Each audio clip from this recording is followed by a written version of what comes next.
because you got to go. For me personally, with relationships, you have to go through the whole holiday experience. So that's from New Year's back to New Okay, Year's. so that's what you kind of like, oh, we've been in there type of thing. Like if we ain't went through every holiday, then I don't count it days.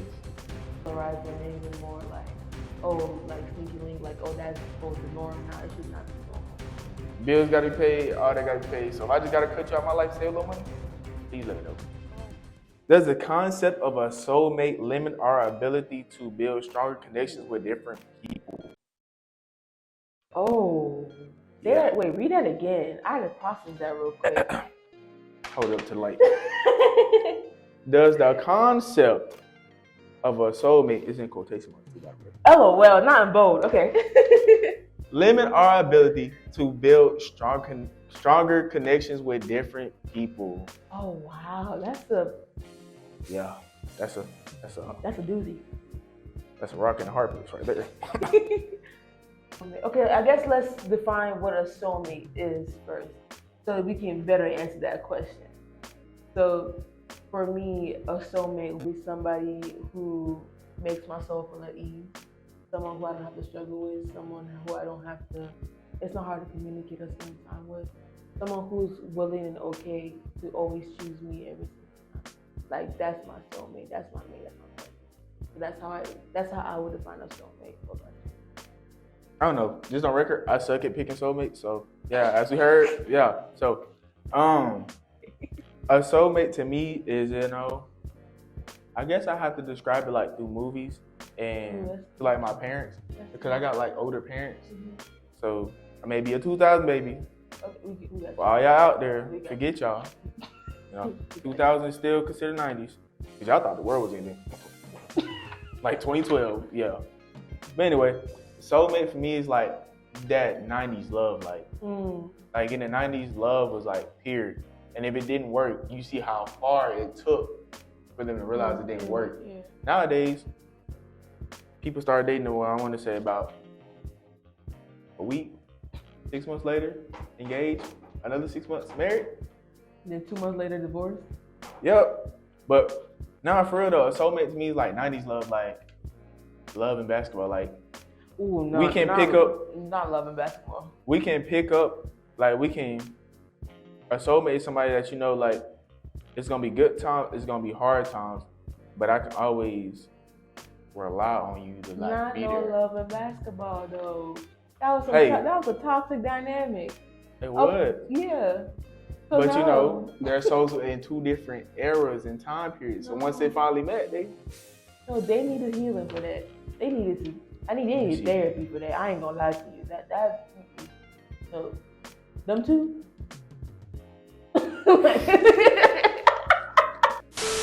For me, a soulmate is like, you can make me feel good, you can make me feel annoyed, but I can never be like done completely with you. Like, no matter what's going on in the world. Hot Space told me when I was young, he was like, you'll find your soulmate once you be in a predicament with them and they pushed you past that breaking point. Ooh, that's good. That if the rest of the world was to push you past that breaking point, you would snap and literally go insane. But this one, you'll actually go past your breaking point. Like, they'll push your limits, but once you snap, it's not like oh, don't talk to me no more, I don't want to meet you. No. It's a, whoa, okay. And they just sit there and they listen to you. Sometimes it's not necessarily good to yell, but once you hit that breaking point, if they stay there after the breaking point, or y'all stay there for each other breaking points, or if y'all meet in the middle, let me ask you this though. I understand like them pushing you to the breaking point, but would you say like you both understand that each other's actions out of love though? I feel like that has to be understood, because if I love you and I care about you, no matter what you say, I have to understand that this person is trying to help me. This person is trying to push me to grow to a different level and to a different height. And they're not saying it to hurt me, they're not saying it to bash me, paint me flat, but they literally just want me to evolve as a person. So, and also, but you that you're telling me this, you also have to understand that you can't come at me less, because you have to use a language that I'm going to understand. For example, like, if you want to tell me something, like, you have to like, hey, Chia, this is what's going on, I think this is better. But make sure you create an environment that's safe for me to be able to do that with you. So I get the breaking point analogy, but at the same time, I just want to make sure, like, you have to come at the person in the right manner for them to understand, like, yes, it's out of love, and plus I love this person, but at the same time, it's like, okay, cool. They are telling me some ugly truth about myself. So I know, like, they came at me in a very safe environment. They are telling me some shit I need to change about myself. All right. Let me break down. When I say pushing to the breaking points, y'all went through all the stages of a problem or a situation. So the problem presents itself first off, I don't know about it, nobody getting a relationship. After the problem presents itself, y'all just cut it off. Y'all don't need to date no more. Because once that problem presents itself, that's when y'all had that sit down talk, that heart to heart. And this is your time to vent to each other, whoever had the problem or whoever brought the problem up. They should vent first because obviously the other person didn't realize it was a problem. So if y'all vent and get it off your chest, that should be the time. Don't sit there and vent and just be like, I think you could have washed the dishes better. Or you could have took the trash out. Or you could have did that. Or you could have did that. Yeah, don't be yelling at you. You need to sit there, say how you feel, process how you feel first. Say it. Say it with respect, and then you need to offer a solution. If you can't offer a solution, you don't need to bring the problem up in the first place. Because now you're just loading on somebody's plate. Yeah, exactly. And it's just like you're saying all that to make that person feel bad. You're not trying to ask for growth. You're basically trying to like ruin their ego and try to break them down. And to me, that's not okay. So if I can't bring a problem to you and be able to be like, hey, this is what's going on, but it's up me telling you what the problem. I'm here like beating you down verbally. That's not okay. That's not cool. I don't care how mad I am. I don't care if my emotions are valid. Like, to me, now I'm hurting you, and you didn't even know it was a problem. You feel me? So like, I agree with that definitely. And then after y'all prevent the solutions, if the solutions don't work out, y'all try one more time. Hey, take time. Try 2 times. Same thing. Run it back. If it don't work, that 3rd time, it's like 3 strikes. That's when you reached the limit. That's when the limit has been pushed because you tried twice. The 3rd time is like, something gotta give. But once somebody really see you like dig into it and really get passionate and serious about what you're talking about, they're like, oh. Now if your soulmate just get up and start storming around, it's not that. If they hit you with that face, that But that's how you could determine if it's real or not. But for a soulmate, it's not just that. It's the times like the person we were just talking about. That person made me realize everything doesn't have to be grand or extravagant like my past relationships. But when it is, it's appreciated. Like the small gestures and stuff like that was appreciated. Yeah, we love that. But nowadays, this new generation that I'm not a part of. Well, now you don't claim I kid you not. Now you don't claim Gen Z. I'm a 90s baby. I was born before the middle of the summertime, so we're gonna leave it there. Not you don't claim Gen Z. I kid you not. I need them to be patient. Because patience is not here in this generation at all. I agree. If you can't sit there and talk to your partner or appreciate the small stuff they're doing, because small stuff might take time. Like, if I bring you a pizza from Little Caesars, I gotta pay for it. Probably gotta get gas. Not time to get off work. But it's still there for you. There was a thought of me in that action. So. Right. And the thought is always out of love. Once you lose the love and the respect, you just fuck away. I'm not someone who's ever gonna find joy limiting you as a person. Because in my mind, to add the definition of a soulmate to me are 2 people who are going down their own individual road, but headed towards the same destination. Because the things I'm gonna deal with are the same things that you're gonna deal with. I might have family problems, and you come from a big old family where everybody's all holly jolly. You're never gonna relate to that. But you're gonna be on that, also going through that journey and be like, you know what, Chia, I see why your family is doing this, doing that. How can I support you as a partner? How can I help you as a partner? To me, that's a soulmate. Or do you want us to hang out more? Do you want to hang out with ladies more? Do you want to go on a trip? Like things like that. I thought a soulmate will add to you, not limit you. So I feel as though it's people's definition of a soulmate that limits them and to let you with other people, not necessarily soulmates themselves. So that's what I would say could be the limiting factor of it, but not. If you're my soulmate, you would not limit me. You would add to me. I would feel fulfilled being with you. You would not. I don't think I should be limited in that aspect. Hit on the head, but piggyback off of that, I'll probably say like as far as like limiting our ability to build strong connections with different people, that's like a broad question. True. Right. But if we talking about like connections, like friends and stuff like that, then no, I feel like you would, like your soulmate is like almost like your backbone, almost like something that you can never forget how to do, like the back of your hand. Yeah. So they know you just like you know yourself. Yeah. So I would say they would steer you in the right direction of picking friends. Like it'd be like, hey man, I just met somebody new, just a coworker. They talking about going out for drinks or whatnot, and yeah, you wanna come? If it's your soulmate, always bring them to the first meet. I agree. Because the first meet, now they know who you with. Yeah. So now if you go out again, then some sketchy stuff happens. She gotta Right, I agree. come find you. But for me, not come find you. I'm saying like your soulmate is your ride or die. Like they're gonna be there. And his dog. Yeah, most definitely. Okay, I'm listening. I'm sorry. But no. I thought about it. It's like, come find me. Like, I'm sorry. But nah, for real, like I want to say like limited is no way you should limit something. Yeah. Now, if y'all want to have that little open, weird relationship like the rest of the people, that's for y'all. You have to call it not weird. for me. Y'all can be out there. You do have to call it weird though. It's not weird, but it's different. When you've been somewhere and you've seen like an actual swingers convention because something else is going on that you have to be there for. Oh my god. you see like they just be out there. But now, if you're in an open relationship, kudos to you. I don't knock it. I'm not gonna try it, so I'm not gonna knock it's it. Not a cup of tea. Yeah. But I really think y'all should be careful with them open relationships. I agree. Now, if you got more than one soulmate, that's a question. That's true. But if you got that one soulmate and you feel like you can rock with them, then you should be able to go through the mud, the lava, whatever it is that y'all go through. Back. Yeah.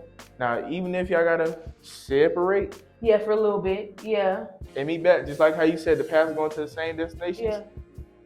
Y'all on two different roads, so you don't know. Them roads can have potholes, loop-de-loops. That's true. Y'all might get to the destination at different times. Yeah, I agree. Like some of them weird, like Hallmark movies when they be like, you know, it be like no, weird. References be on point, though. I ain't gonna lie to you. Listen, that's why I keep laughing. Go ahead. Listen, the movie be like, it be like a guy already in the town. Yeah. Be like the world's best handyman, but he's just single. He just doesn't want to date nobody. Yeah. And then the reception ends up booking the wrong motel or something. Like, you know, y'all reach the same destination just at different times. Yeah. And probably on different topics, different frequencies. Yeah. Like, but y'all gonna find each other. Y'all just gotta be patient. That's the problem with everything. Patience is key, and communication. Okay. To add to the communication part, I feel like you can communicate all you want, but if that person chooses not to understand you, that's because I think that, for example, I would consider myself a very thorough, I like to clarify every single thing that I say when I'm speaking to people. So it's like I could do that over and over and over again. But if you've just made the decision to just not understand me, there is no other way I'm gonna say what I have to say that you're gonna get it.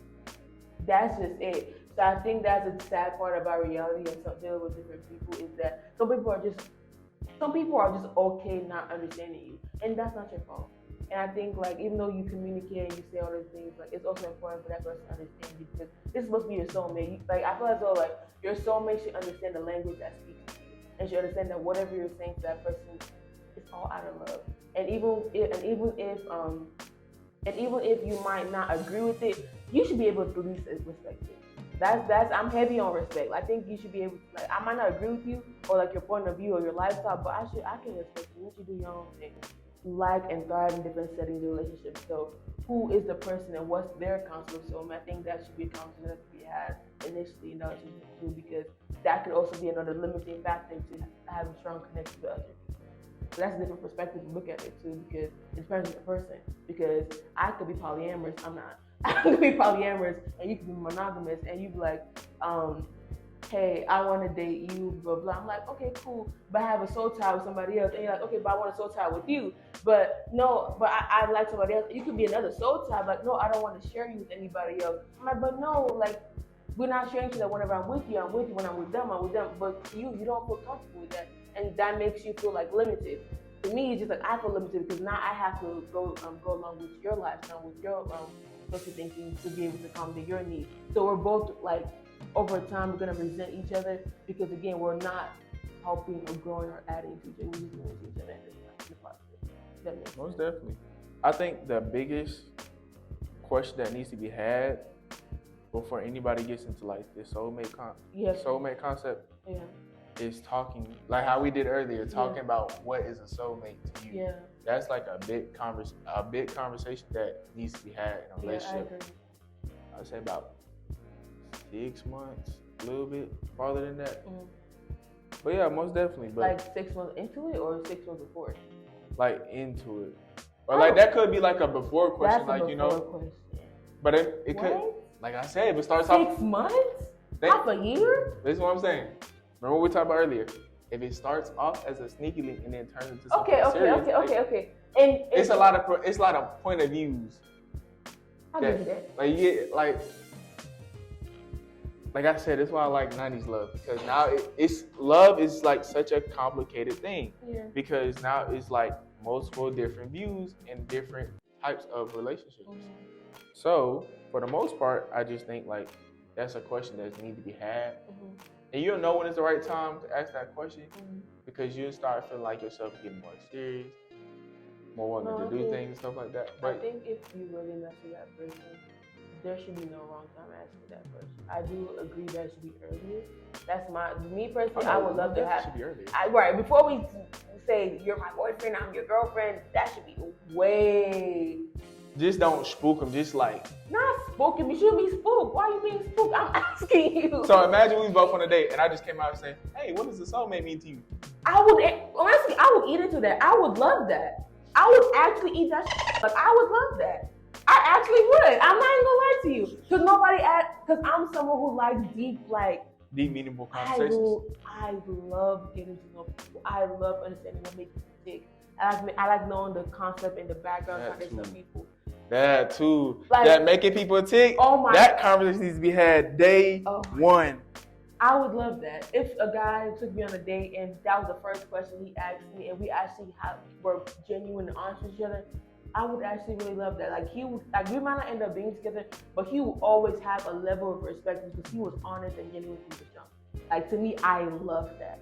Like, oh wow, you really want to get in there? Let's go. Like, you know what I'm saying? Like, because it just makes things more exciting and more fresh and more genuine. Because like, you want to know about me, and I want to know about you, and I want to respect you and what your lifestyle, the things that you like or don't like. So us having that conversation in the beginning is gonna be like, oh wow, like they really want to know. Okay, so what about the viewers out there that's probably gonna be watching this and be like, I don't know. Yeah. What am I supposed to do later in a relationship? What are we supposed to talk about later in a relationship? So don't you think that, I feel like, to answer that, I'm answering my own question, it's kind of weird. But to answer it in a fast scenario would be basically, simple as basically, y'all have the deep, meaningful conversation now, and the rest of the time, it's just doing stuff to build on it, I guess. Yeah. And exploring new things together. After trying each other's things, y'all find new things. Exactly. Because now I know your boundaries and I know your limitations. I know things that you like and you don't like. I will be a fool and I will be cruel for me to do months along, days along. I'm doing things that you already told me day one that I don't like. You don't like. Like to me, it's like now, like okay, cool.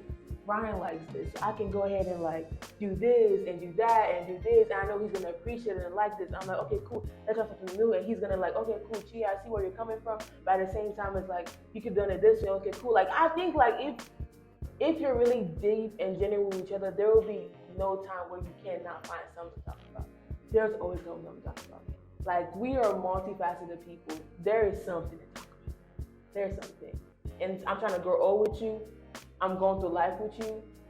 I'm finding something to talk about. Especially, I'm just saying. Like, I'm just saying. I'm gonna find something to talk about. Like, it's forever. Like, especially if you're thinking about marriage, kids, and third. Like, it's forever. So. If you enjoyed this episode of Caught Up, you can check out more down below and some of the other videos on the channel. Also, hit that subscribe button and hit the notification so you can always watch Caught Up and just more like content. Hope you guys enjoyed. Have a great day.